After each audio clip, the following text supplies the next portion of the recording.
Okay. It's crazy. Oh my goodness. Oh my goodness. 100 years. Can we all say 100 years? Yeah. That was the last time Uranus was in a trine with Pluto. And what a wonderful conversation that's going on right now. And it's about, the future, opening doors, opening new doors. Okay. And we're going to have some fun breaking this apart. And my name is Adrienne. I am a practicing evolutionary astrologer, empowerment doula, Reiki Shihan, Reiki practitioner. And I enjoy taking the fear out of the cosmos to allow you to be empowered through the cosmos. So today we're talking about Uranus trine Pluto. And the last time this occurred was 100 years ago. Yeah, 100 years ago.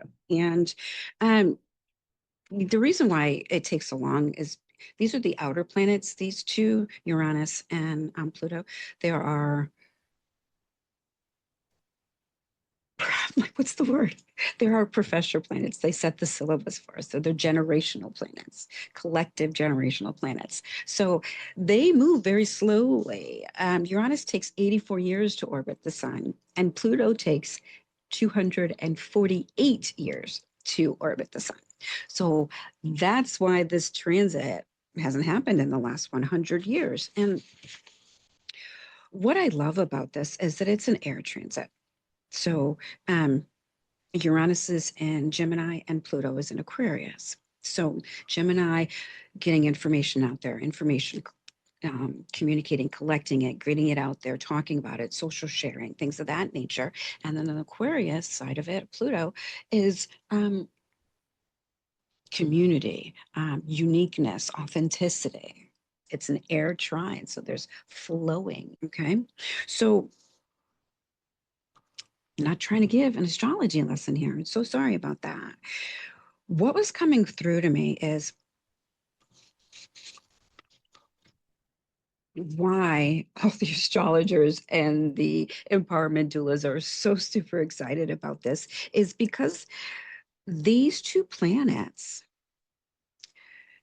are generational evolutionaries, and there's an evolutionary focus there. Uranus wants awakening, innovation, liberation, breakthroughs, disruptions for the evolution of. And Pluto is about transformation, death and rebirth, power, and societal changes. So it's like deep transformation being catapulted with Uranus, which is about sudden changes. And they're wingmen to each other, helping to catapult each other, helping to lift each other up so that this transformation, so that this awakening, this innovation occurs. So, and again, these are the professor planets. So it's not like, do I have a choice in this? Like, no, we are evolving. You are evolving. And it's something's death, something's died off, and is being rebirthed. Okay. So what was coming to me is something,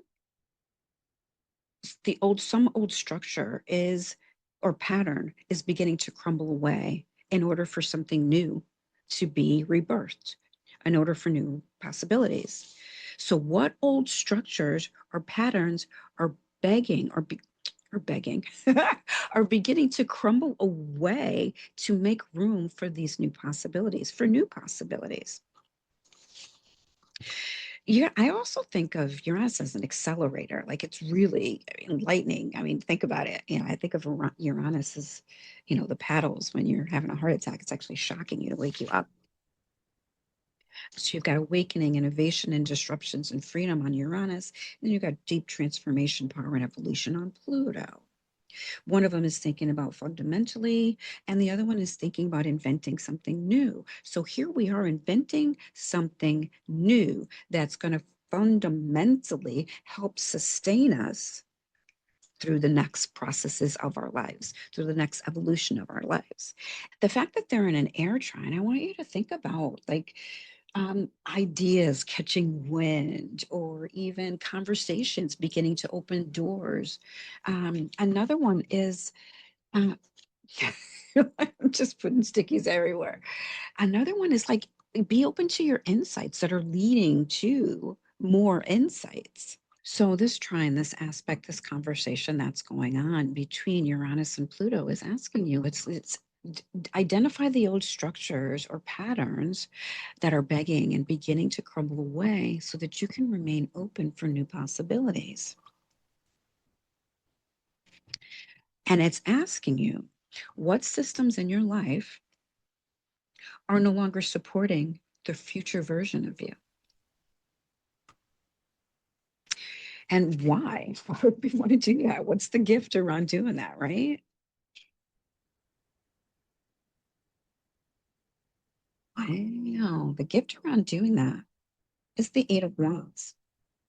Take action on your ideas as life is moving ahead.